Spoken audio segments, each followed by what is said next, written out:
Hello my dear student, once again I welcome you ABS concept classes Badlapur. आज हम गद्य के कॉन्सेप्ट पर डिस्कस करेंगे।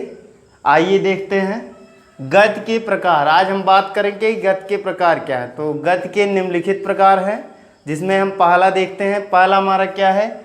रेखीय गद्य। रेखीय गद्य किसे कहते हैं?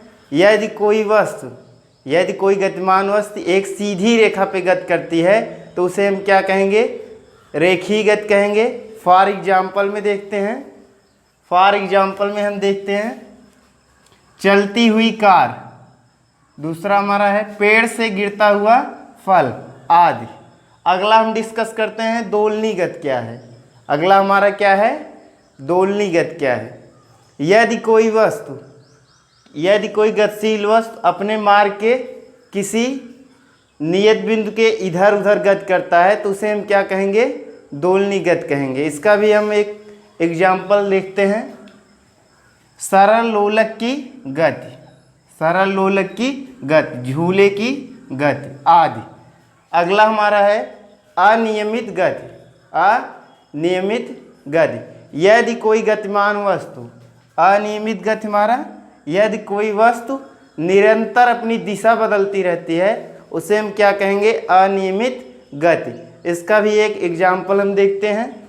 फूलों पर मंडराती हुई तितलियाँ, फूलों पर मंडराती हुई तितलियाँ, ये हमारा एग्जाम्पल हुआ अनियमित गति का। अगला देखते हैं वृत्तीय गति।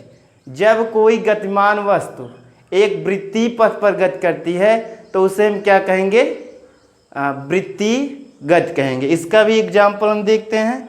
जैसे हमारा है सूर्य के चारों ओर पृथ्वी की गति, सूर्य के चारों ओर पृथ्वी की गति, ये हमारा वृत्तीय गति का एग्जाम्पल है।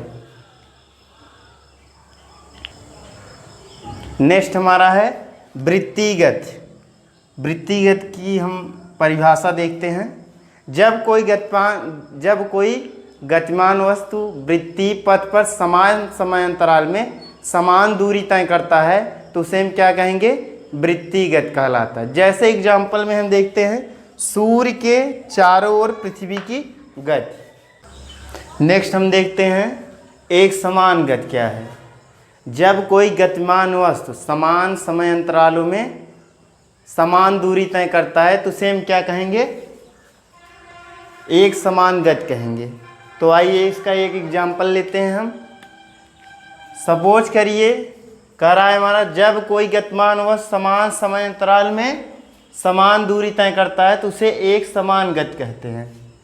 तो उसके लिए हम क्या करेंगे? मान लीजिए कोई एग्जाम्पल लेते हैं। पहले 1 घंटे में 50 किमी दूरी तय कर रही है, फिर अगले दूसरे घंटे में वो 50 किमी दूरी तय कर रही है, फिर अगले घंटे में 50 किमी दूरी तय कर रही है। तो समान समय में समान दूरी तय कर रही है। तो इसका ग्राफ हमारा क्या होगा? सरल रेखीय होगा। इसका ग्राफ जो होगा हमारा सरल रेखीय होगा। यहाँ से लेते हैं, मान लीजिए x और a y, यहाँ से ये 0 मान लीजिए पहले आवर्स में। यहाँ से देखते हैं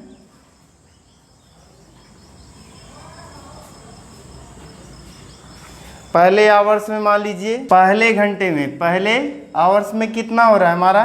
50 किमी हो रहा है। तो मान लीजिए पहले आवर्स में यहाँ आपका 50 हो रहा है, तो इसका जो होगा हमारा जो ग्राफ होगा ऐसा होगा। फिर अगले में 50 कह रहा है, अगले आवर्स में 50 किमी दूरी तय कर रहा है, फिर अगले में 50 किमी दूरी तय कर रहा है। तो इससे हमारा जो ग्राफ हमारा कैसा प्राप्त होगा? ये एक सरल रेखा हमारा प्राप्त होगा। कैसा प्राप्त होगा? सरल रेखा। अगला हमारा है असमान गति। अगला हमारा है असमान गति। जब कोई गतिमान वस्तु समान समय अंतरालों में भिन्न भिन्न दूरियां तय करती हो उन्हें हम क्या कहेंगे? असमान गति कहेंगे। तो इसका भी हम एक एग्जाम्पल लेते हैं। इसका एग्जाम्पल हमारा क्या है?